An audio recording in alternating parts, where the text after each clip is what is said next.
Dinesh Gundu Rao ಮಾತನಾಡ್ತಿದ್ದಾರೆ KPCC ಭೇಟಿಯಾಗಿ ಬಹಳಷ್ಟು ವಿಚಾರಗಳನ್ನು ಅವ್ರ ಜೊತೆ ಚರ್ಚೆ ಮಾಡಿದ್ದೇವೆ. ನಮ್ಮ ರಾಷ್ಟ್ರೀಯ ಅಧ್ಯಕ್ಷರಾದಂಥ ರಾಹುಲ್ ಗಾಂಧಿ ಅವರು ನಮಗೆ ಆದೇಶ ಮಾಡಿದರು, ಜನರಲ್ ಸೆಕ್ರೆಟರಿ ವೇಣುಗೋಪಾಲ್ ಅವರು ಈ ಥರ ಅವರು ಕೂಡ ಅವ್ರ ಜೊತೆಲಿ ಮಾತನಾಡಿದ್ದಾರೆ ಮತ್ತು ನಮ್ಮ ಹತ್ರ ಮಾತನಾಡಿ ಅವ್ರ ಜೊತೆ ಹೋಗಿ ನೀವು ಸಂಧಾನವನ್ನು ಮಾಡಬೇಕು, ಅವರ ಮನಸ್ಸನ್ನು ಓಲೈಸ್ತಕ್ಕಂಥ ಕೆಲಸವನ್ನು ಮಾಡಬೇಕು ಅಂತ ನಮಗೆ ಸ್ಪಷ್ಟವಾದಂಥ ನಿರ್ದೇಶನ ನಮ್ಮ ಅಧ್ಯಕ್ಷರು ಕೂಡ ನೀಡಿದರು. ಅದರ ಪ್ರಯುಕ್ತ ನಾವು ಬಂದು ಇವತ್ತು ಸನ್ಮಾನ್ಯ ಮುದ್ದನ್ಮೇಗೌಡರಿಗೆ ನಾವು ಮನವರಿಕೆ ಮಾಡಿಕೊಂಡಿದ್ದೇವೆ. ಪಕ್ಷದ ಅವರು ಒಬ್ಬ ಪ್ರಾಮಾಣಿಕ ಪಾರ್ಲಿಮೆಂಟ್ ಸದಸ್ಯರಾಗಿದ್ದರೂ ಕೂಡ ಒಬ್ಬ ಪ್ರಾಮಾಣಿಕ ಕಾರ್ಯಕರ್ತರಾಗಿ ಅವರು ಕೆಲಸ ಮಾಡಿರ್ತಕ್ಕಂಥವ್ರು. ಪಾರ್ಲಿಮೆಂಟ್ ಸದಸ್ಯರಾಗಿ ಆ ಕ್ಷೇತ್ರದಲ್ಲಿ ಮತ್ತು ಕಾಂಗ್ರೆಸ್ ಪಕ್ಷದ ಯಾವುದೇ ಜವಾಬ್ದಾರಿಯನ್ನು ಬಹಳ ನಿಷ್ಠೆಯಿಂದ ಬದ್ಧತೆಯಿಂದ ಜನಪರವಾಗಿ ಕೆಲಸ ಮಾಡ್ತಕ್ಕಂಥ ಒಬ್ಬ ನಾಯಕರವರು. ಅದರಿಂದ ಪಕ್ಷ ಅವ್ರ ಬಗ್ಗೆ ಭಾಳ ಗೌರವ ಇದೆ, ಭಾಳ ಅಭಿಮಾನ ಇದೆ. ನಾನು ಮೊದಲೇ ಹೇಳಿದಾಗೆ ಈ ವಿಚಾರದಲ್ಲಿ ಏನು ಮೈತ್ರಿಯ ಆಧಾರದ ಮೇಲೆ ಈ ಚುನಾವಣೆ ಮಾಡ್ತಾಯಿದ್ದೀವಿ, ಇದರಲ್ಲಿ ಒಂದು ಕೆಲವು ತೀರ್ಮಾನಗಳು ಆಗಿರ್ತಕ್ಕಂಥದ್ರಲ್ಲಿ ಖಂಡಿತವಾಗಿಯೂ ಆ ವಿಚಾರದಲ್ಲಿ ನಮ್ಮ ಪಾರ್ಲಿಮೆಂಟ್ ಸದಸ್ಯರು ಮುದ್ದನ್ಮೇಗೌಡರಿಗೆ ಅನ್ಯಾಯ ಆಗಿದೆ ಅಂತ ನಾನು ಸ್ಪಷ್ಟವಾಗಿ ನಾನು ಹೇಳಿದ್ದೆ. ಅದನ್ನು ಪಕ್ಷದ ಜವಾಬ್ದಾರಿ ಇದೆ, ಪಕ್ಷದ ಹೊಣೆಗಾರಿಕೆ ಇದೆ. ಇಂಥ ತೀರ್ಮಾನಗಳಾದಾಗ ನಮಗೆಲ್ಲರೂ ಕೂಡ ಭಾಳ ನೋವಾಗ್ತದೆ. ಯಾಕೆಂದರೆ ಒಬ್ಬ ಅತ್ಯಂತ ಜನರ ಜೊತೆ ಕೆಲಸ ಮಾಡ್ತಕ್ಕಂಥವ್ರು, ಅಭಿವೃದ್ಧಿ ಮಾಡ್ತಕ್ಕಂಥವ್ರು ಪಾರ್ಲಿಮೆಂಟ್ ಸದಸ್ಯರಾಗಿ ಅವರು ಲೋಕಸಭೆಯಲ್ಲೂ ಕೂಡ ಬಹಳ ಯಶಸ್ವಿಯಾಗಿ ಕೆಲಸವನ್ನು ನಿರ್ವಹಣೆ ಮಾಡಿದ್ದಾರೆ. ಒಬ್ಬ ಒಳ್ಳೆಯ ಸಂಸದ ಪಟು ಅಂತ ಕೂಡ ಹೆಸರು ಪಡ್ಕೊಂಡಿದ್ದಾರೆ. ಸೊ ಅಂಥವ್ರಿಗೆ ಈ ಥರ ಆದಾಗ ನಮಗೆಲ್ಲರೂ ಕೂಡ ಅದು ನೋವು ಆಗ್ತದೆ. ಅದೇ ರಾಜಕೀಯದ ಬೆಳವಣಿಗೆಗಳು ಒಂದೊಂದು ಸಲ ಇಂಥ ಘಟನೆಗಳಾಗ್ತಕ್ಕಂಥದ್ದು ನಾವು ಇತಿಹಾಸದಲ್ಲೂ ಕೂಡ ನೋಡಿದ್ದೇವೆ. ಆದರೆ ಪಕ್ಷದ ಅಧ್ಯಕ್ಷನಾಗಿ ಒಂದು ನಮ್ಮ ಉಪಮುಖ್ಯಮಂತ್ರಿಗಳು ನಾವು ಮಾತನಾಡಿದ್ದೇವೆ. ಖಂಡಿತ ನಾವು ಅವರನ್ನು ಗೌರವಯುತವಾಗಿ ನೋಡ್ಕೊಳ್ತಕ್ಕಂಥದ್ದನ್ನು ನಾವು ಮುಂದಿನ ದಿವಸಗಳು ಮಾಡ್ತೀವಿ ಅಂತ ಕೂಡ ನಾವು ಅವ್ರಿಗೆ ಮಾತನ್ನು ಕೊಟ್ಟಿದ್ದೇವೆ. ಒಂದು ಪಕ್ಷಕ್ಕೋಸ್ಕರ ಅವರು ಯಾವುದೇ ಒಂದು ವ್ಯತಿರಿಕ್ತವಾಗತಕ್ಕಂಥ ತೀರ್ಮಾನವನ್ನು ತಗೊಳ್ಬಾರ್ದು ಅಂತ ಕೂಡ ನಾವು ಅವ್ರಿಗೆ ಮನವರಿಕೆ ಮಾಡಿದ್ದೇವೆ. ಯಾಕೆಂತ ಹೇಳಿದ್ರೆ ಅವರಿವತ್ತು ನಾಮಿನೇಷನ್ ಫೈಲ್ ಮಾಡಿದ್ದಾರೆ. ಆದರೆ ಅದರಿಂದ ಖಂಡಿತ ಕಾಂಗ್ರೆಸ್ ಪಕ್ಷಕ್ಕೆ ಆ ತೀರ್ಮಾನ ತೊಂದರೆ ಆಗ್ತದೆ. ಕೇವಲ ತುಮಕೂರು ಕ್ಷೇತ್ರ ಒಂದೇ ಅಲ್ಲ, ಸುತ್ತಮುತ್ತ ಅನೇಕ ಕ್ಷೇತ್ರಗಳಲ್ಲಿ ತಪ್ಪು ಸಂದೇಶ ಕೂಡ ಹೋಗ್ತದೆ. ಸೊ ಪಕ್ಷದ ಪರವಾಗಿ ನಾನು ಅವರಿಗೆ ವಿನಂತಿ ಮಾಡಿದ್ದೇನೆ, ತಾವು ಒಂದು ಒಳ್ಳೆಯ ತೀರ್ಮಾನ ತಗೊಳ್ಳಿ ಮತ್ತು ಈ ವಿಚಾರದಲ್ಲಿ ತಾವು ಏನು ಇಷ್ಟು ವರ್ಷ ಕಾಲ ಕಾಂಗ್ರೆಸ್ ಪಕ್ಷದಲ್ಲಿ ಬಹಳಷ್ಟು ನೀವು ಕೆಲಸ ಮಾಡಿದ್ದೀರಾ, ಅದನ್ನೆಲ್ಲವನ್ನು ನೆನಪಿಡ್ಕೊಂಡು ನೀವು ಪಕ್ಷಕ್ಕೋಸ್ಕರ ನೀವು ಒಂದು ಸಹಾಯ ಮಾಡಬೇಕು ಮತ್ತು ಒಂದು ಒಳ್ಳೆಯ ತೀರ್ಮಾನ ತಗೊಳ್ಬೇಕು ಅಂತ ನಾನು ಅವರಲ್ಲಿ ಕೇಳ್ಕೊಂಡಿದ್ದೇನೆ. ಅದರಿಂದ ಬಹಳ ನಮ್ಮನ್ನು ಪ್ರೀತಿಯಿಂದ ಅವರು ಇವತ್ತು ಅವ್ರ ಮನೆಯಲ್ಲಿ ನಮ್ಮನ್ನು ಬರಮಾಡಿಕೊಂಡ್ರು ಮತ್ತು ಯಾವುದೇ ಒಂದು ನಮ್ಮನ್ನು ಒಂದು ರೀತಿ ದೂರ ಇಡ್ತಕ್ಕಂಥ ಅವರು ಮಾಡಲೇ ಇಲ್ಲ. ನಮ್ಮನ್ನು ಇವತ್ತು ಕೂಡ ಅವ್ರು ನೋವಿದ್ದರೂ ನಮ್ಮ ಜೊತೆ ಚೆನ್ನಾಗಿ ಮಾತನಾಡಿಸಿದ್ದಾರೆ. ಅದಕ್ಕೆ ನಾನು ಅವರಿಗೆ ಧನ್ಯವಾದ ಅರ್ಪಿಸ್ತೇನೆ ಮತ್ತು ಒಂದು ಒಳ್ಳೆಯ ತೀರ್ಮಾನ ತಗೊಳ್ತಾರೆ ಅಂತ ನಾನು ವಿಶ್ವಾಸ ಇಟ್ಟಿದ್ದೇನೆ. ಅವರು ಕೂಡ ಅವರ ಬೆಂಬಲಿಗರ ಜೊತೆ ಎಲ್ಲ ಮಾತನಾಡಬೇಕಾಗ್ತದೆ.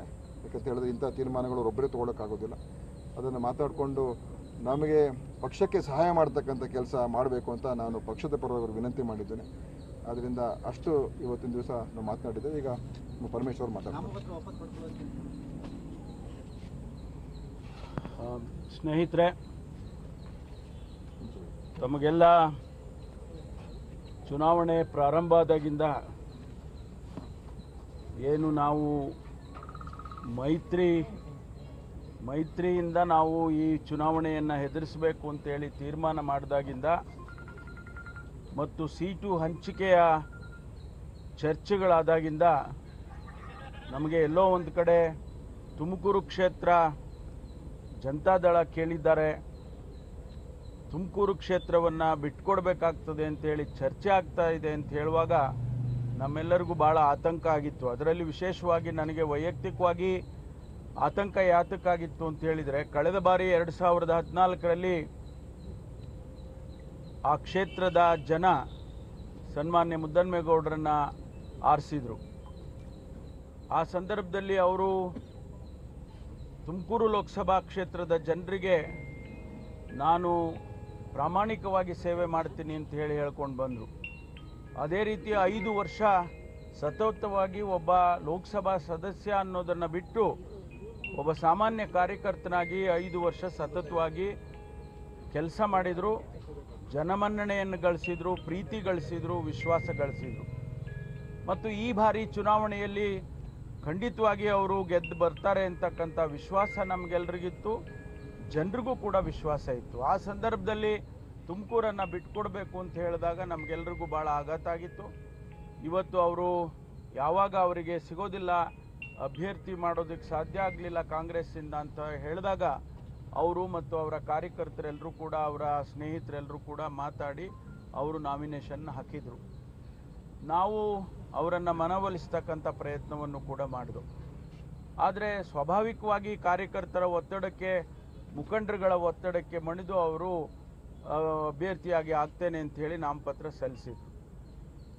ಈ ವಿಚಾರದಲ್ಲಿ ನಾವು ಪ್ರದೇಶ ಕಾಂಗ್ರೆಸ್ ಸಮಿತಿಯಲ್ಲಿರ್ಬೋದು ಮತ್ತು ಅಖಿಲ ಭಾರತ ಕಾಂಗ್ರೆಸ್ನಲ್ಲಿರ್ಬೋದು ನಾವು ಅವರ ಗಮನಕ್ಕೆ ತಂದಾಗ ಅವರು, ನಮ್ಮ ಜನರಲ್ ಸೆಕ್ರೆಟರಿ ಅವರು ವೇಣುಗೋಪಾಲ್ ಅವರು ಮತ್ತು ನಮ್ಮ ಪಕ್ಷದ ರಾಷ್ಟ್ರೀಯ ಅಧ್ಯಕ್ಷರಾಗಿರ್ತಕ್ಕಂಥ ರಾಹುಲ್ ಗಾಂಧಿಯವರು ಕೂಡ ಅವರು ಇಲ್ಲ, ನೀವು ಹೇಗಾದರೂ ಮಾಡಿ ಅವರ ಮನವೊಲಿಸಿ ಅವರನ್ನು ರಕ್ಷಣೆ ಮಾಡ್ತಕ್ಕಂಥ, ಅವರ ರಾಜಕೀಯ ರಕ್ಷಣೆಯನ್ನು ಮಾಡ್ತಕ್ಕಂಥ ಜವಾಬ್ದಾರಿ ನಮಗಿರಲಿ ಹಾಗೆ ಅಂತೇಳಿ ನಮಗೆ ಹೇಳಿದರು. ಅದಕ್ಕಾಗಿ ಇವತ್ತು ನಾನು ಮತ್ತು ನಮ್ಮ ಅಧ್ಯಕ್ಷರು ಶ್ರೀ ದಿನೇಶ್ ಗುಂಡೂರಾವ್ ಅವರು ನಾವಿಬ್ಬರು ಅವರ ಮನೆಗೆ ಬಂದಿದ್ದೇವೆ. ನಮ್ಮನ್ನು ಭಾಳ ಆತ್ಮೀಯವಾಗಿ ಅವರು ಬರಮಾಡ್ಕೊಂಡಿದ್ದಾರೆ, ನಮ್ಮನ್ನು ಭಾಳ ಗೌರವದಿಂದ ಕಂಡಿದ್ದಾರೆ, ನಮ್ಮ ಮಾತುಗಳನ್ನೆಲ್ಲ ಕೇಳಿದ್ದಾರೆ, ಅವರ ಅನಿಸಿಕೆಗಳನ್ನು ಕೂಡ ನಮ್ಮ ಜೊತೆ ಹಂಚಿಕೊಂಡಿದ್ದಾರೆ. ಕೊನೆಯದಾಗಿ ನಾವು ಅವರನ್ನು ಕೇಳ್ಕೊಂಡಿದ್ದಿಷ್ಟೇ, ಇವತ್ತು ವಿತ್ಡ್ರಾ ಮಾಡ್ಕೊಳ್ಳೋದಕ್ಕೆ, ನಾಮಪತ್ರ ಹಿಂದಕ್ಕೆ ತಗೊಳ್ಳೋದಕ್ಕೆ ಇವತ್ತು ಕೊನೆ ದಿವಸ. ಅದಕ್ಕಾಗಿ ನೀವು ಪಕ್ಷದ ದೃಷ್ಟಿಯಿಂದ, ಪಕ್ಷದ ನಾಯಕತ್ವದ ದೃಷ್ಟಿಯಿಂದ, ರಾಹುಲ್ ಗಾಂಧಿಯವರ ದೃಷ್ಟಿಯಿಂದ ನೀವು ವಾಪಸ್ ತಗೊಳ್ಳಿ ಅಂತೇಳಿ ನಾವು ಅವರಿಗೆ ಮನವಿ ಮಾಡಿಕೊಂಡಿದ್ದೇವೆ. ಅದಕ್ಕೆ ಅವರು ನನ್ನ ಜೊತೆಯಲ್ಲಿ ನನ್ನ ಮುಖಂಡರುಗಳಿದ್ದಾರೆ, ನಮ್ಮ ವರ್ಕರ್ಸ್ ಇದ್ದಾರೆ, ನನ್ನ ಪ್ರೀತಿಯಿಂದ ಕಾಣ್ತಕ್ಕಂಥ ಜನ ಇದ್ದಾರೆ. ಅವ್ರ ಜೊತೆ ನಾನು ಚರ್ಚೆ ಮಾಡಿ ಅಂತಿಮವಾಗಿ ತೀರ್ಮಾನ ತಗೊಳ್ತೇನೆ. ಒಂದಂತೂ ಸತ್ಯ, ನಾನು ಯಾವುದೇ ರೀತಿಯಲ್ಲಿ ಕಾಂಗ್ರೆಸ್ ಪಕ್ಷಕ್ಕೆ ಮುಜುಗರ ಮಾಡೋದಿಲ್ಲ ಅಂತಕ್ಕಂಥ ಮಾತನ್ನು ಕೂಡ ಅವ್ರು ಹೇಳಿದ್ದಾರೆ. ನನಗೆ ವಿಶ್ವಾಸ ಇದೆ, ನಾವಿಬ್ಬರು ಏನು ಮಾತನಾಡಿದ್ದೇವೆ ನಮ್ಮಿಬ್ಬರಿಗೂ ವಿಶ್ವಾಸ ಇದೆ. ಅವರು ಕಾಂಗ್ರೆಸ್ ಪಕ್ಷಕ್ಕೆ, ನಮ್ಮ ರಾಹುಲ್ ಗಾಂಧಿಯವರ ಮಾತಿಗೆ ಗೌರವ ಕೊಟ್ಟು ಅವರು ವಾಪಸ್ ತಗೊಳ್ತಾರೆ ಅಂತಕ್ಕಂಥ ವಿಶ್ವಾಸ ನನಗಿದೆ. ಅವರು ಅವರ ಸ್ನೇಹಿತರ ಜೊತೆ, ಕಾರ್ಯಕರ್ತರ ಜೊತೆ, ಮುಖಂಡರ ಜೊತೆ ಅವರು ಮಾತನಾಡಿ ಇವತ್ತು ಅಂತಿಮವಾಗಿ ತೀರ್ಮಾನ ತೆಗೆದುಕೊಳ್ತಾರೆ. ಸರ್, ಒಂದು ಕ್ವಶನ್ ಸರ್, ಪಕ್ಷಕ್ಕೆ ಮುಜುಗರ ಮಾಡೋ ಕೆಲಸ ಮಾಡಲ್ಲ ಅಂತ ಹೇಳಿದ್ರೆ ನಾಮಪತ್ರ ವಾಪಸ್ ತೆಗೆದುಕೊಳ್ತಾರೆ ಅನ್ನೋದೇ ತಾನೆ? ಅವರು ಅವರ ಸ್ನೇಹಿತರ ಜೊತೆ ಬನ್ನಿ ಸರ್, ಅವರು ಅವರ ಮುಖಂಡರುಗಳ ಜೊತೆ ಮಾತಾಡಿ ಅಂತಿಮ, ಯಾಕೆಂದರೆ ಅವರು ಏಕಾಏಕಿಯಾಗಿ ಅವರು ತೀರ್ಮಾನ ತಗೊಳ್ಳೋದಕ್ಕೆ ಸಾಧ್ಯ ಆಗೋದಿಲ್ಲ. ಅವರ ಹಿಂದೆ ಸಹಸ್ರಾರು ಜನ ಮುಖಂಡರುಗಳಿದ್ದಾರೆ, ಪ್ರೀತಿಯಿಂದ ವಿಶ್ವಾಸದಿಂದ ಅವರಿಗೆ ಹೌದು ನೀವು ನಿಂತ್ಕೊಳ್ಬೇಕು ಚುನಾವಣೆಗೆ ಅಂತ ಹೇಳಿದಂಥ ಜನ ಇದ್ದಾರೆ. ಅವರನ್ನು ಕೇಳಿ ತೀರ್ಮಾನ ತಗೋಬೇಕಲ್ಲ. ಅದೆಲ್ಲ ನಾವು ಹೀಗೇನು ಹೇಳೋದಿಲ್ಲ, ಅದನ್ನು ನಮ್ಮ ವರಿಷ್ಠರು ತೀರ್ಮಾನ ಮಾಡ್ತಾರೆ. ಅಲ್ಲ, ವರಿಷ್ಠ ಭರವಸೆ ಕೊಟ್ಟಿದ್ದಾರಾ ಅಂತ ತಮ್ಮ ಮೂಲಕ? ಅವರು ಒಂದಂತೂ ನಿಜ, ಅವರನ್ನು ಗೌರವಯುತವಾಗಿ ಕಾಣ್ಕೊಳ್ತಕ್ಕಂಥ ಕೆಲಸ ಮಾಡ್ತೀವಿ ಅನ್ನೋದನ್ನು ನಮ್ಮ ವರಿಷ್ಠರು ತಿಳಿಸಿದ್ದಾರೆ. ಅದರಲ್ಲಿ ನಮಗೆ ನಂಬಿಕೆ ಇದೆ, ನಂಬಿಕೆ ಇದೆ ನಮಗೆ. ಎಲ್ರಿಗೂ ನಮಸ್ಕಾರ. ನಮ್ಮ ಪಕ್ಷದ ಹಿರಿಯ ನಾಯಕರುಗಳು ಸನ್ಮಾನ್ಯ KPCC ಅಧ್ಯಕ್ಷರಂತ ದಿನೇಶ್ ಗುಂಡೂರಾಯರು ಮತ್ತು ಸನ್ಮಾನ್ಯ ಉಪಮುಖ್ಯಮಂತ್ರಿ ಡಾಕ್ಟರ್ G. ಪರಮೇಶ್ವರ್ ಅವರು ಈಗಾಗಲೇ ತಮ್ಮನ್ನು ಉದ್ದೇಶಿಸಿ ಅನೇಕ ವಿಚಾರಗಳನ್ನು ಹೇಳಿದ್ದಾರೆ. ಇದ್ರ ಜೊತೆಗೆ ನನಗೆ ನಮ್ಮ ರಾಷ್ಟ್ರೀಯ ಅಧ್ಯಕ್ಷರಂತ ರಾಹುಲ್ ಗಾಂಧೀಜಿಯವರು, ಹಾಗೆ ನಮ್ಮ ಕಾರ್ಯದರ್ಶಿಗಳ ಜನರಲ್ ಸೆಕ್ರೆಟರಿಗಳಾದಂಥ ಮಾನ್ಯ KC ವೇಣುಗೋಪಾಲ್ರವರು ಮತ್ತು ನಮ್ಮ CLP ನಾಯಕರಂಥ ಮಾನ್ಯ ಸಿದ್ದರಾಮಯ್ಯ ಇವರೆಲ್ಲರೂ ಕೂಡ ನನಗೆ ಮಾತನಾಡಿದ್ದಾರೆ. ಇದೆಲ್ಲದರ ಮಧ್ಯೆ ಇವತ್ತು ನಾನು ರಾಜಕೀಯ ಪರಿಸ್ಥಿತಿ ಇವತ್ತು ಏನಿದೆ ಆ ಹಿನ್ನೆಲೆಯಲ್ಲಿ ಅಂತಿಮವಾಗಿ ನಾನು ನನ್ನನ್ನು ಬೆಳೆಸಿದಂಥ ಮತ್ತು ಯಾವುದೇ ಪಕ್ಷಕ್ಕೆ ಒಂದು ಆಧಾರ ಸ್ತಂಭಗಳಾಗಿರ್ತಕ್ಕಂಥ ನಮ್ಮ ಮುಖಂಡರುಗಳು, ನಾಯಕರುಗಳಿಂದ ಅವರ ಅಭಿಪ್ರಾಯವನ್ನು ನಾನು ಅವರ ಅಭಿಪ್ರಾಯ ಏನಿತ್ತು ಅದ್ರ ಪ್ರಕಾರ ನಾನು ನಾಮಿನೇಷನ್ಸ್ನ ಹಾಕಿದ್ದೀನಿ. ಈಗ ಈ ಎಲ್ಲ ನಮ್ಮ ಮುಖಂಡಗಳು, ರಾಷ್ಟ್ರೀಯ ಪಕ್ಷದ ಅಧ್ಯಕ್ಷರು, ನಮ್ಮ ರಾಷ್ಟ್ರೀಯ ಅಧ್ಯಕ್ಷರು ಮತ್ತು ಜನರಲ್ ಸೆಕ್ರೆಟರಿ ಅವರು, KPC ಅಧ್ಯಕ್ಷರು, CLP ಲೀಡರು ಮತ್ತು ನಮ್ಮ DCM ಸಾಹೇಬರು ಎಲ್ಲರೂ ಏನು ನನಗೆ ಈ ವಿಚಾರಗಳನ್ನು ಮಾತನಾಡಿದ್ದಾರೆ, ಅವೆಲ್ಲವನ್ನು ಕೂಡ ನಾನು ನಮ್ಮ ಮುಖಂಡಗಳ ಜೊತೆ ಚರ್ಚೆ ಮಾಡ್ತಾ ಇದ್ದೀನಿ. ಅವರಿಗಾಗಲೇ ಬೆಳಗಿನಿಂದಲೂ ಕೂಡ ನಾನು ಅನೇಕ ಮುಖಂಡಗಳ ಅಭಿಪ್ರಾಯ ತೊಗೊಂಡಿದ್ದೀನಿ. ಇಂದು ಬಹಳಷ್ಟು ಜನ ಮುಖಂಡಗಳ ಅಭಿಪ್ರಾಯ ತಗೋಬೇಕು. ಅದ್ರ ಜೊತೆಗೆ ನನ್ನ ಕ್ಷೇತ್ರದಲ್ಲಿಯೂ ಕೂಡ ಅನೇಕ ಕಾರ್ಯಕರ್ತರು ಅಲ್ಲೂ ಕೂಡ ಕಾಯ್ತಾ ಇದ್ದಾರೆ. ನಾನೀಗ ಅಲ್ಲಿಗೆ ಬರ್ತಾ ಇದ್ದೀನಿ ಅಂತ ಹೇಳಿದ್ದೀನಿ. ನಾನೀಗ ಒಂದು ರಾಜಕೀಯ ಈ ಪರಿಸ್ಥಿತಿ ಹಿನ್ನೆಲೆಯಲ್ಲಿ ಅಂತಿಮವಾಗಿ ನಮ್ಮನ್ನು ಕಾಪಾಡ್ತಕ್ಕಂಥ ನಮ್ಮ ಮುಖಂಡಗಳು, ಕಾರ್ಯಕರ್ತಗಳೇನಿದೆ ಅವರ ಅಭಿಪ್ರಾಯವನ್ನು ನಾನು ಪಡಿತಕ್ಕಂಥದ್ದು ನನ್ನ ಮೇಲಿರ್ತಕ್ಕಂಥ ಜವಾಬ್ದಾರಿ. ಆದರೆ ಒಂದು ಕಳೆದ 7-8 ದಿನಗಳಿಂದ ಈ ಒಂದು ರಾಜಕೀಯ ಪರಿಸ್ಥಿತಿ ಹಿನ್ನೆಲೆಯಲ್ಲಿ ಸಾವಿರಾರು ಮಂದಿ ಅವರ ಹೃದಯದ ಒಂದು ನೋವನ್ನು, ಅವರ ಮನಸ್ಸಿನಲ್ಲಿರ್ತಕ್ಕಂಥ ವಿಚಾರಗಳನ್ನು ನನ್ನ ಪರವಾಗಿ ಹೃದಯ ಏನು ಮಿಡಿದಿದೆ ಅವ್ರಿಗೆ ಮತ್ತು ನಮ್ಮ ಮುಖಂಡಗಳು ಇವತ್ತು ನನಗೆ ಬೆನ್ನೆಲುಬಾಗಿ ನಿಂತುಕೊಂಡು ಕೆಲಸ ಮಾಡ್ತಾ ಇದ್ದಾರೆ. ಅವರೆಲ್ಲರಿಗೂ ಕೂಡ ನಾನು ನನ್ನ ಹೃದಯಪೂರ್ವಕವಾದಂಥ ನನ್ನ ಧನ್ಯವಾದಗಳನ್ನ ತಿಳಿಸಲಿಕ್ಕೆ ಇಷ್ಟಪಡ್ತೀನಿ. ಸಾರ್ವಜನಿಕ ಬದುಕಿನಲ್ಲಿ ಇವತ್ತು ಇಂಥ ಅನೇಕ ಘಟನೆಗಳನ್ನು ನಾನು ಎದುರಿಸ್ಕೊಂಡು ಬಂದಿದ್ದೀನಿ. ಹಾಗಾಗಿ ಇವತ್ತಿನ ಪರಿಸ್ಥಿತಿನೇ ಬೇರೆ. ಹಾಗಾಗಿ ನಾನು ಅಂತಿಮವಾಗಿ ಇವತ್ತು ನಾನೀಗ ತಕ್ಷಣ ನಮ್ಮ ಮುಖಂಡರು, ಉಳಿದಿರ್ತಕ್ಕಂಥ ಮುಖಂಡಗಳನ್ನ ಅವರ ಅಭಿಪ್ರಾಯವನ್ನು ಪಡೆದು ತಕ್ಷಣ ನಾನು ಕ್ಷೇತ್ರಕ್ಕೆ ಹೋಗಿ ಅಲ್ಲಿ ನನ್ನನ್ನು ಅನೇಕ ಕಾರ್ಯಕರ್ತರು, ಮುಖಂಡಗಳು ಕಾಯ್ತಾ ಇದ್ದಾರೆ. ಅವ್ರನ್ನೂ ಕೂಡ ಭೇಟಿ ಮಾಡಿ ಅಂತಿಮವಾಗಿ ನಾನು ನನ್ನ ತೀರ್ಪನ್ನು, ನನ್ನ ನಿರ್ಧಾರವನ್ನು ನಾನು ಪ್ರಕಟ ಮಾಡಿದ್ದೇನೆ. ನಾನು ಮಾನ್ಯ KPC ಅಧ್ಯಕ್ಷರು, ಮಾನ್ಯ ಉಪಮುಖ್ಯಮಂತ್ರಿಗಳು ಇವತ್ತು ಇಲ್ಲಿ ಬಂದು ನನಗೆ ಈ ಥರ ಅನೇಕ ವಿಚಾರಗಳನ್ನು ಈಗಾಗಲೇ ನಮ್ಮ ರಾಷ್ಟ್ರೀಯ ಅಧ್ಯಕ್ಷರು ಮತ್ತು ಜನರಲ್ ಸೆಕ್ರೆಟರಿ ಅವರು ಮಾತನಾಡಿದ ಜೊತೆಗೆ ಅನೇಕ ವಿಚಾರಗಳನ್ನ ಹೇಳಿದ್ದಾರೆ. ಅವೆಲ್ಲವನ್ನು ಕೂಡ ನಮ್ಮ ಮುಖಂಡಗಳ ಗಮನಕ್ಕೆ ತಂದು ನಂತರ ನಾನು ನಿರ್ಧಾರವನ್ನು ಪ್ರಕಟಣೆ ಮಾಡ್ತೀನಿ.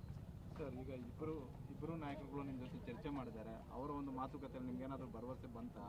ಭರವಸೆಗಳು ಅದು ಬೇರೆ ವಿಚಾರ. ನಾನು ಪಕ್ಷದ ಏನು ನಮ್ಮ ರಾಷ್ಟ್ರೀಯ ಅಧ್ಯಕ್ಷರಿಂದ ನಮ್ಮ ನಾಯಕರುಗಳೆಲ್ಲ ಮಾತನಾಡಿದ್ದಾರೆ, ಅದರೆಲ್ಲ ಮಾತಿನ ಸಾರಾಂಶವನ್ನು ನಮ್ಮ ಮುಖಂಡಗಳಿಗೆ ಟ್ರಾನ್ಸ್ಫರ್ ಮಾಡಬೇಕು. ಯಾಕೆಂದರೆ ಇದು ನನ್ನ ಜೊತೆಯಲ್ಲಿ ಮಾತ್ರ ಮಾತಾಡಿದ್ದಾರೆ. ಅವ್ರ ಜೊತೆಯಲ್ಲಿ ಮಾತನಾಡಿ ನಾನು I have to extract their opinion. ಅದನ್ನು ತಗೊಂಡು ಆಮೇಲೆ ultimately I will just disclose my intention.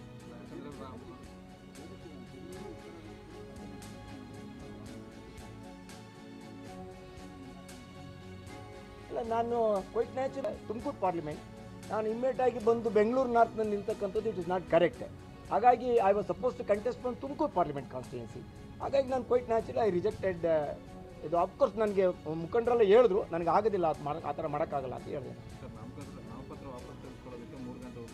ಹೌದು, ಅಷ್ಟರೊಳಗಡೆ ಏನು ಬೇಕಾದ್ರೂ ತೀರ್ಮಾನ ತಗೋಬೋದು. ನಾನು ಅಂತಿಮವಾಗಿ ನನ್ನ ಶಕ್ತಿ ಇವತ್ತು ನಮ್ಮ ಮುಖಂಡಗಳು, ಕಾರ್ಯಕರ್ತರು, ನಮ್ಮ ಪಕ್ಷ, ಅದೆಲ್ಲವನ್ನೂ ಕೂಡ ದೃಷ್ಟಿಯಲ್ಲಿ ಇಟ್ಕೊಂಡು ನಾನು ಖಂಡಿತವಾಗಲೂ ಕೂಡ ಒಂದು ರೀತಿಯ ಯಾವ್ದಾದ್ರು ಒಂದು ನಿರ್ಧಾರನ ತಗೊಳ್ತಕ್ಕಂಥದ್ದನ್ನ ನಾನು 3 ಗಂಟೆ ಒಳಗೆ ಅನೌನ್ಸ್ ಮಾಡ್ತೀನಿ. ಪಕ್ಷಕ್ಕೆ ಮುಜುಗರ ಆಗೋ ನಿರ್ಧಾರ ತಗೊಳ್ಳಲ್ಲ. ಅದು ನಾವು ನಮ್ಮ ಇಬ್ಬರು ನಾಯಕರುಗಳು ಹೇಳಿದ್ದಾರೆ, ಆ ಥರ ಮುಜುಗರ ಆಗೋದು ತಗೋಬೇಡಿ ಅಂತ. ಅದೇ ರೀತಿ ನಮ್ಮ ರಾಷ್ಟ್ರೀಯ ಅಧ್ಯಕ್ಷರು ಅದೇ ಮಾತು ಹೇಳಿದ್ದಾರೆ, ನಮ್ಮ ಜನರಲ್ ಸೆಕ್ರೆಟರಿ ಅವರು ಅದೇ ಮಾತು ಹೇಳಿದ್ದಾರೆ, ಮತ್ತು CLP ಲೀಡರು ಅದೇ ಮಾತು ಹೇಳಿದ್ದಾರೆ, ಪಕ್ಷಕ್ಕೆ ಮುಜುಗರ ಆಗೋದು ತಗೋಬೇಡಿ ಅಂತ. ಅವ್ರ ವಿಶ್ವಾಸ ಅವ್ರು ಹೇಳಿದ್ರೆ ಅದಕ್ಕೆ ನಾನು ಋಣಿಯಾಗಿದ್ದೇನೆ. ಆದರೆ ಅಂತಿಮವಾಗಿ ನಾವೆಲ್ಲರೂ ಕೂಡ ನಮ್ಮ ನಾಯಕರುಗಳು ಸೇರಿದಂಗೆ, ನನ್ನನ್ನು ಸೇರಿದಂಗೆ, ನಮ್ಮ ಶಕ್ತಿ ಇವತ್ತು ನಮ್ಮ ಮುಖಂಡಗಳು, ಕಾರ್ಯಕರ್ತರುಗಳು. ಅಂತಿಮವಾಗಿ ನಾವು we have to respect their views. ಹೌದು, ಈಗ ನಾನು ಇನ್ನೊಂದು ಸ್ವಲ್ಪ ಮಾತಾಡ್ಕೊಂಡು ನಾನು ಆಮೇಲೆ ಹೊರಡ್ತೀನಿ. ಅಲ್ಲಿ ಧನ್ಯವಾದಗಳು. Thank you sir. Thank you. Thank you.